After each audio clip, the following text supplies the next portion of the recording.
नीतीश का जेडीयू पर बड़ा फैसला। बिहार चुनाव से पहले खेला दिग्गज नेता पार्टी से बाहर।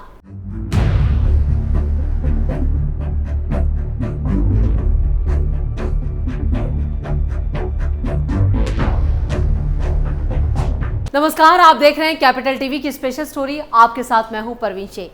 बिहार की सियासत में एक बड़ी और हैरान करने वाली खबर सामने आई है। इस खबर से हर कोई हैरान है। वैसे नीतीश कुमार अक्सर अपने फैसलों से लोगों को चौंका देते हैं। इस बार भी सीएम नीतीश ने ऐसा ही कुछ किया है। जेडीयू अगले साल होने वाले बिहार विधानसभा चुनाव को लेकर पूरी तरह से तैयारी में जुटी है, जिसे लेकर संगठन को मजबूत और धारदार बनाने के लिए संगठन में बड़े बदलाव किए गए हैं। संगठन में वैसे लोगों को जगह दी गई है जो पार्टी की नजर में आने वाले विधानसभा चुनाव में महत्वपूर्ण रोल अदा कर सकते हैं। राष्ट्रीय अध्यक्ष नीतीश कुमार के निर्देश पर प्रदेश अध्यक्ष उमेश कुशवाहा ने प्रदेश संगठन को भंग कर दिया और नई कमेटी की घोषणा कर दी है। पिछली जंबो कमेटी में कम से कम 300 सदस्य थे और इस बार 115 नेताओं को प्रदेश कमेटी में जगह दी गई है। प्रदेश अध्यक्ष उमेश कुशवाहा ने बताया कि चुनाव को देखते हुए पार्टी ने यह फैसला किया है कि कमेटी को छोटा किया जाए ताकि संगठन को धार दी जा सके और साथ ही वैसे लोगों को बाहर किया गया है जो संगठन में बेकार और निष्क्रिय भूमिका में थे। उमेश कुशवाहा ने यह भी बताया कि कई लोगों को संगठन में जगह नहीं मिली है, उन्हें अलग से भूमिका दी जाएगी जिनकी भूमिका चुनावों में खास होगी। 10 उपाध्यक्ष, 1 कोषाध्यक्ष, 49 महासचिव, 46 सचिव बनाए गए। पार्टी के प्रदेश संगठन में 10 उपाध्यक्ष और 1 कोषाध्यक्ष, 49 महासचिव और 46 सचिव और 9 प्रवक्ता बनाए गए हैं। सबसे चौंकाने वाली तस्वीर प्रदेश उपाध्यक्ष की लिस्ट देखकर होती है, जिसमें पिछली बार शामिल लक्ष्मेश्वर राय, खुर्शीद अहमद, जय कुमार सिंह और डॉक्टर रंजू गीता, वीरेंद्र प्रसाद सिंह और श्याम बिहारी प्रसाद, अशोक कुमार, लखन ठाकुर, मुजाहिद आलम, वीरेंद्र सिंह दांगी, अंजलि सिंह, बीके सिंह, विश्वनाथ सिंह और टुनटुन प्रसाद जैसे नेताओं को जगह नहीं दी गई है। सिर्फ जेडीयू में 10 उपाध्यक्ष बनाए गए। खबरों की माने तो कई लोगों को कमेटी में जगह नहीं मिली है, उन्हें पार्टी चुनाव में टिकट दे सकती है। जेडीयू प्रदेश अध्यक्ष की जो लिस्ट जारी की गई है उसमें सिर्फ 10 को जगह दी गई है, जिसमें रविंद्र प्रसाद सिंह, अजीत चौधरी, महाबली सिंह, मुनेश्वर चौधरी और संजय सिंह, हारून रशीद, बैद्यनाथ प्रसाद विक्कल और प्रमिला कुमारी प्रजापति, अमर कुमार अग्रवाल और कलाधर प्रसाद मंडल को उपाध्यक्ष बनाया गया है। 49 लोगों को प्रदेश महासचिव और 9 प्रवक्ता। वहीं इस कमेटी में 49 लोगों को प्रदेश महासचिव बनाया गया है, जिनमें वासुदेव कुशवाहा, मनीष कुमार, धर्मेंद्र चंद्रवंशी, राणा रणधीर सिंह चौहान और भूमिपाल राय, मेजर इकबाल हैदर, वीरेंद्र कुशवाहा कुछ नाम शामिल हैं। वहीं इस कमेटी में 9 प्रवक्ता भी बनाए गए हैं, जिनके ऊपर पार्टी की बात को मीडिया में रखने का दायित्व है। जेडीयू के 9 प्रवक्ता नीरज कुमार निहोरा यादव, अंजुम आरा और हिमराज राम, अरविंद निषाद भारती, मेहता परिमल कुमार और अनुप्रिया मनीष कुमार जैसे लोग शामिल हैं।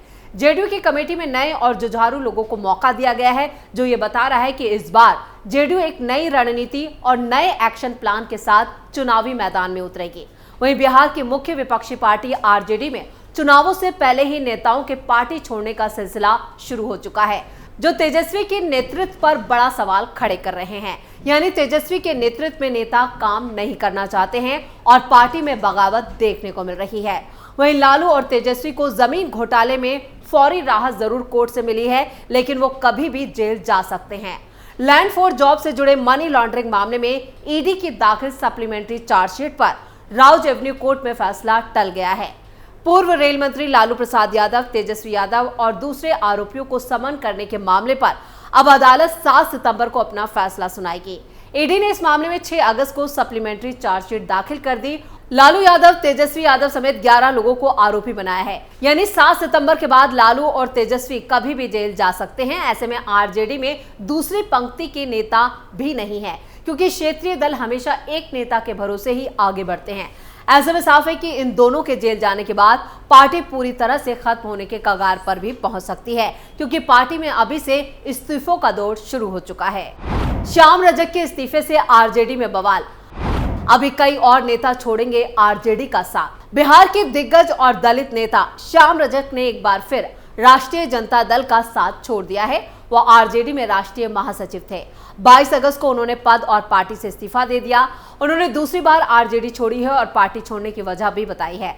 रजक ने कविता के जरिए अपना दर्द बयां किया। माना जा रहा है कि श्याम रजक अब दूसरी बार जेडीयू में शामिल हो सकते हैं। श्याम रजक 6 बार विधायक रहे हैं और फुलवारी इलाके में खासा प्रभाव माना जाता है। आरजेडी अध्यक्ष लालू प्रसाद यादव को लिखे अपने इस्तीफे में श्याम रजक ने कहा, मैं राष्ट्रीय जनता दल के राष्ट्रीय महासचिव और पार्टी की प्राथमिक सदस्यता से इस्तीफा दे रहा हूं। अंत में एक कविता में लिखा, मैं शतरंज का शौकीन नहीं था इसलिए धोखा खा गया। आप मोहरे चल रहे थे, मैं रिश्तेदारी निभा रहा था। जेडीयू में वापसी करेंगे श्याम रजक। आरजेडी से इस्तीफा देने के बाद पूर्व मंत्री श्याम रजक के बारे में कयास लगने शुरू हो चुके हैं कि वो अब किधर जाएंगे। कयास की नौबत इसलिए आई है क्योंकि श्याम रजक ने इस्तीफे के बाद अभी तक ये खुलासा नहीं किया है कि उनका अगला पड़ाव कहां होगा। आरजेडी सुप्रीमो लालू प्रसाद यादव के बेहद करीबी 2 नेताओं में श्याम रजक और राम कृपाल यादव की गिनती होती थी। राम कृपाल ने आरजेडी छोड़ने के बाद पलटकर लालू की ओर नहीं देखा। वो बीजेपी के साथ सटे तो अब तक वहीं बने हुए हैं। लेकिन श्याम रजक ने लंबे वक्त तक लालू के साथ रहने के बाद जब पार्टी छोड़ी तो नीतीश कुमार की जेडीयू और आरजेडी के बीच आवाजाही करते रहे। इस बार वो क्या करेंगे ये देखना बाकी है। इंडी गठबंधन में नहीं मिलेगी जगह। बिहार में आरजेडी से अलग होकर किसी का इंडिया ब्लॉक की तरफ दूसरी पार्टियों में जाना नामुमकिन है, इसलिए कि बिहार में इंडी गठबंधन की कमान आरजेडी के हाथ में ही है। यह हालात लोकसभा चुनाव के वक्त भी देखने को मिले, जब पप्पू यादव को ही देख लीजिए, वो कांग्रेस के टिकट पर पूर्णिया से चुनाव लड़ना चाहते थे। शायद कांग्रेस के कहने पर ही वो प्रस्ताव के साथ लालू और तेजस्वी से मिले, लेकिन क्या हुआ, पप्पू के खिलाफ आरजेडी ने पहले ही अपना उम्मीदवार उतार दिया। पप्पू कांग्रेस से मदद की उम्मीद में नामांकन की तारीख बदलते रहे, लेकिन लालू की मर्जी के खिलाफ कांग्रेस की जुबान नहीं खुली और इसलिए ये उम्मीद बेमानी है कि इंडी गठबंधन में शामिल कांग्रेस या वामपंथी खेमे में श्याम रजक को जगह मिलेगी। क्या एनडीए के साथ जाएंगे श्याम रजक? श्याम रजक को बिहार की राजनीति करनी है तो उन्हें लालू के विरोधी खेमे में ही शरण मिल सकती है। विरोधी सियासी खेमे फिलहाल 2 ही बिहार में नजर आते हैं। इनमें एक तो है एनडीए, जिनके प्रमुख घटक दल जेडीयू भी हैं। जेडीयू कोटे से वो मंत्री भी बने थे। यह अलग बात है कि नीतीश कुमार ने उनसे बढ़ती तलखी के कारण उन्हें मंत्रिमंडल से बर्खास्त कर दिया था। दूसरा प्रमुख घटक दल है बीजेपी। समाजवादी सोच के श्याम रजक बीजेपी में कंफर्ट फील कर पाएंगे, इसमें शक है। ऐसे में अगर उन्होंने एनडीए के साथ जाने का फैसला लिया तो उनके लिए जेडीयू ही सबसे मुफीद ठिकाना माना जा रहा है। रही बात नीतीश का साथ छोड़कर आरजेडी के साथ उनके चले जाने की, तो सभी जानते हैं कि राजनीति में कोई किसी का स्थायी दोस्त या दुश्मन नहीं होता। जन स्वराज में भी है वैकेंसी। श्याम रजक के लिए बिहार में एक और एवेन्यू दिखता है, पर उसमें जाना जोखिम भरा कदम होगा। प्रशांत किशोर ने जन स्वराज पार्टी बना ली है। गांधी जयंती के मौके पर वो इसकी औपचारिक लॉन्चिंग करने वाले हैं। उन्होंने कहा भी है कि टिकट बंटवारे में वो दलितों और मुसलमानों को तरजीह देंगे। उनका तो यहां तक कहना है कि अगले साल होने वाले बिहार विधानसभा चुनाव उनकी पार्टी लड़ेगी और वो खुद चुनाव नहीं लड़ेंगे। बिहार की कमान किसी दलित के हाथ में देंगे। श्याम रजक के लिए ये उचित और अनुकूल जगह हो सकती है, लेकिन नई नवेली पार्टी के खतरे बहुत है। जेडीयू को करेंगे मजबूत। ऐसे में श्याम रजक जेडीयू में ही जाने का किसी दिन ऐलान कर दें या जेडीयू ही उन्हें ज्वाइन कराने की घोषणा कर दे तो कोई हैरानगी नहीं होगी। कयास भी इसी बात के ज्यादा लग रहे हैं। चर्चा तो ये भी है कि जेडीयू में जाने की उनकी बात पक्की हो चुकी है।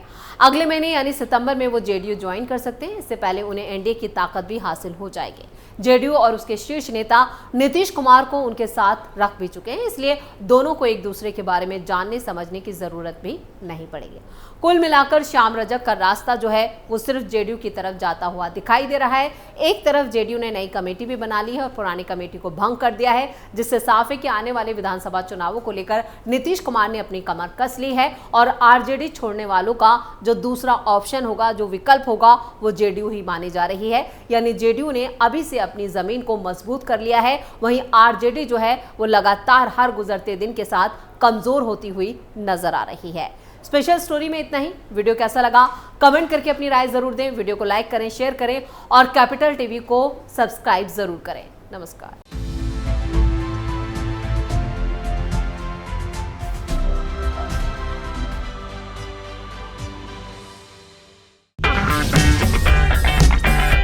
अगर आपको हमारा वीडियो पसंद आया हो तो इसे लाइक करें, हमारे चैनल को सब्सक्राइब करें और हाँ, बेल आइकन दबाना ना भूलें ताकि आप तक हमारे वीडियो की नोटिफिकेशन पहुंचती रहे।